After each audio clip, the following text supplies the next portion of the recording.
Sarah Sherwood and Kiana Dubois and Sophia, hi Sophia, and Emily Jensen for sharing with me for a few moments at Fox's Deli, great place. Just the stresses of being a mom in today's society, trying to raise kids, trying to deal with the ever-rising cost of everything you need. We're talking about the cost of the fruits that the little kids like, the strawberries and the blueberries. I mean, you want to give your kids healthy foods, but you know, their costs are so. We talk about the cost of eggs, unbelievably high. So it's just, there's a lot going on for families, and I wanted to take some time to share with them my priorities as New York's first mom governor, who actually had to go experience these same worries not that many years, well, actually a few years ago, I'll admit that, a few years ago, but it seems like yesterday when the cost of diapers and formula and just the clothes that they outgrew every 3 months, it's a lot then, and now with the costs of everything because of inflation so much higher, and it's been really rough since the pandemic. So it's important for me to just get out into our communities. I've spent a lot of time in the Finger Lakes region. I used to represent parts of this area in Congress, and I've been to this community many, many times. And I just wanted to let them have a chance to share with me those concerns, but also the cost of child care. You know, when you hear what people pay to have their children watched, and whether you have a little one or you're expecting another little one, this is something that you're thinking about all the time. And we also talked about the high cost of rent, how expensive it is, and will I be able to stay here? I love this neighborhood, but the costs keep going up and up and up. So I just wanted to assure them that I've heard their cries for help. I knew this, and that's why my budget, just unveiled a few weeks ago, really talks about what I want to do, which is make my family, your family is my fight. And so what does that mean? Putting more money back in your pockets. Countless ways, but starting with the child tax credit that before I became governor was literally zero for little kids. We're going to put $1,000 in the pockets of families for each child under the age of 4. It adds up quickly, a significant amount of money. We also talked about a middle-class tax cut, the largest in 70 years, so we're excited about getting that approved by the legislature. The inflation rebate, what does that mean? It means that because of inflation, people spent lots more money on everything, and we collected more at the state level. We collected $3 billion more than anticipated. So what do you do with it? You give it back to the people who overpaid all those years, and so that's going to result in over $500 back in people's pockets as well. And lastly, 2 more things. I want to point out that the cost of breakfasts and lunches for kids who are school age, we're going to cover that cost for a number of reasons. One is it gives time back to busy parents. It also becomes a great equalizer. There are children today who are skipping lunches and meals because of the stigma associated if they're on a subsidized plan or they're getting support from the government because their parents don't make enough money. We want these kids to be fed. We don't want them stigmatized and feel different than the other children, and also busy parents not to have to worry about the time involved in breakfasts and lunches, but also it comes out to about another $1,600 per year per child back in parents' pockets. You add all that up, we're talking about $5,000 more in families' pockets if I can get this through the legislature, and I'm excited about the opportunity to let families know we hear them, we understand what they're going through, and anything we can do to alleviate that burden and put more money back in their pockets will always be my priority. So I'm happy to take any comments. I don't know if anybody else, Sarah or Kiana or Jenny, want to say a couple words?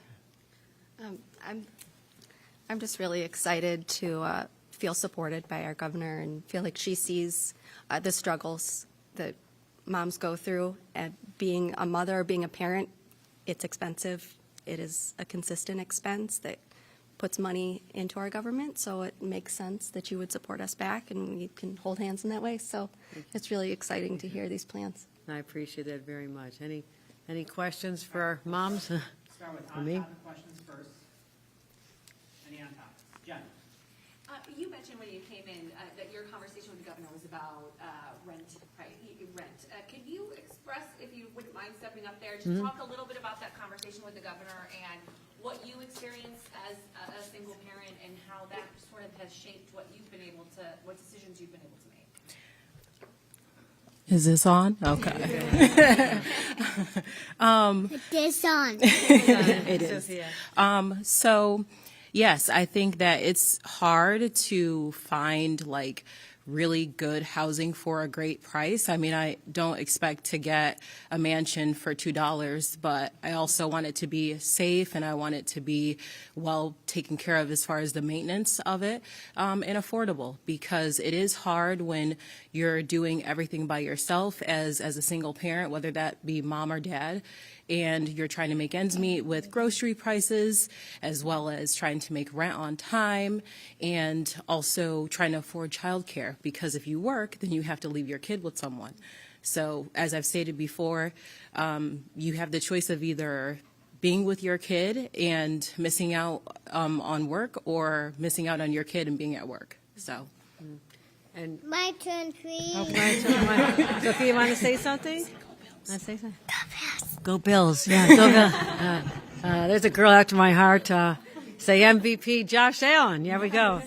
And on that issue, that's why I have $100 million in my budget. You know, part of it, $50 million to go for first-time home buyers, for families that have been working so long just to scrape together that down payment when they finally have a chance to realize that dream, but also $50 million for renovations of buildings to make them habitable for others. We talked about all the buildings that are run down, but if we can get them rebuilt into a place that is safe and can function as a home for someone, what a difference that'll make. So I've put in my budget, my first year, $25 billion toward building more affordable homes across the state. We're about halfway to our goal. I'm proud to announce that after 3 years, we have a 5-year plan. And so we're making progress, but until we build more housing, which is why we're rewarding the pro-housing communities, even here today, those who are stepping up and saying, we'll build more housing, and then we make you eligible for significant grants. And so that's what I'm excited about, is finding new ways to be creative, because on its own, people are not building enough housing, and our friends here, struggling moms, are just paying way too much in rent, and I want that to change. All right, time for one more hot topic? Yeah, isn't she sweet? Isn't she? All right, Sarah, thank you. Thank you. Thank you. You did great. Thank you. Bye, Don. Can I get a hug? Yes, there's my girl. Oh, you're such a big girl. She's coming home with me. It's called Adopt a Grandma. All right, can you kiss me goodbye? Oh, love you, darling. All right. Yeah, you're not a grandma. Adopt a grandma. You're a doctor. I'm a good. Hi, guys. Bye-bye. Thank you. Really nice. Thank you. I'm a good adopt a grandma. Doesn't get any better than that. Time for one or two off topics. Yeah. We'll start with Jen. Governor, we have done a lot of reporting locally with some of our school districts who are very concerned about the upcoming mandate Yep. to transition their school bus fleets to electric. Yep. We have a shortage of power space. We have shortage of space on the grid as it is when you talk about housing and commercial development. And they are worried there's just not enough power, one, and some about the costs of the actual buses and the infrastructure.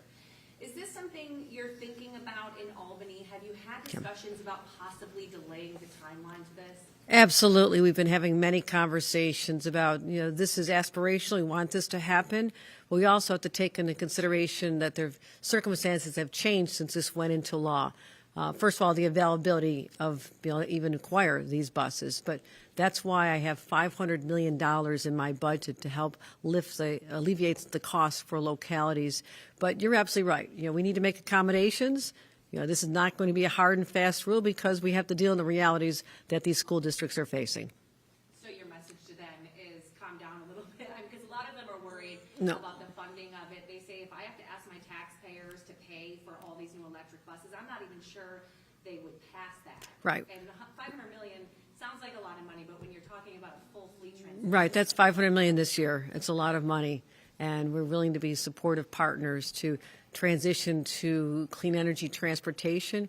When you think about your child standing there waiting for the buses to come and picking up the other kids, and the bus comes and they have the exhaust, the diesel exhaust. I mean, this is also about protecting your child's health as well as the long-term health of our planet. So these are investments that need to be made. They're always tough at the beginning, but I guarantee you there'll come a time when we look back and say we never knew there was anything but electric school buses. But we are there to help with this transition. And then time for one more, Natalie. Hi, Governor. Hi. On the topic of rock salt, I understand your office has been in contact with American Rock Salt to ensure they meet obligations for public buyers, but we have towns that have for supplies. More than 700 notices were sent out to offer assistance with delivery issues. American Rock Salt won't provide an explanation for delays. And I want to ask, will they be investigated? You know, this is a matter of public safety, and they are not meeting obligations. Also, we have to consider the fact that we have extreme weather. I mean, this is the worst weather we've had in a long time, and sort of sustained cold that requires constant salt on the roads. I spent a lot of time in local government. You know, we as a locality stockpiled, but sometimes we did run low, and you have to look at the circumstances and find out what's available. There's no limitation on any municipality being able to go to another source. We're helping that happen. But I also want to say, in order to help alleviate the stress on municipalities and businesses, we are suspending, as of this moment, the requirement that there be certain hours of service, that you have to be, or limited hours on the road for truck drivers, in order for them to have longer hours to continue their deliveries, to make sure that our municipalities in particular have what they need to make people safe. So this is a temporary situation, but also I know that the State Office of General Services is helping people right now as we speak be able to access what they need to keep the roads safe. That's our top priority, safety on our roads. All right. One more on that, if I can. Private contractors with small businesses that also help keep the public safe from slip and falls are not under the centralized contract but are impacted. The state said it doesn't have any influence or control over the salt availability for private contractors, but they are ensuring municipalities get supply. I guess, how does that not influence who American Rock Salt makes a priority customer? I just think there might be a disconnect to the reasoning private contractors don't have access, and the contractors do think it's the state. Right. There's whoever spread the false rumor that there was an emergency declaration that it all had to go to public is wrong. That's false. Been very clear about that. So be careful what you read on the internet. But also, there are many sources. There's other sources in New York State. There's sources in Canada. There are other places in order for these private contractors to avail themselves.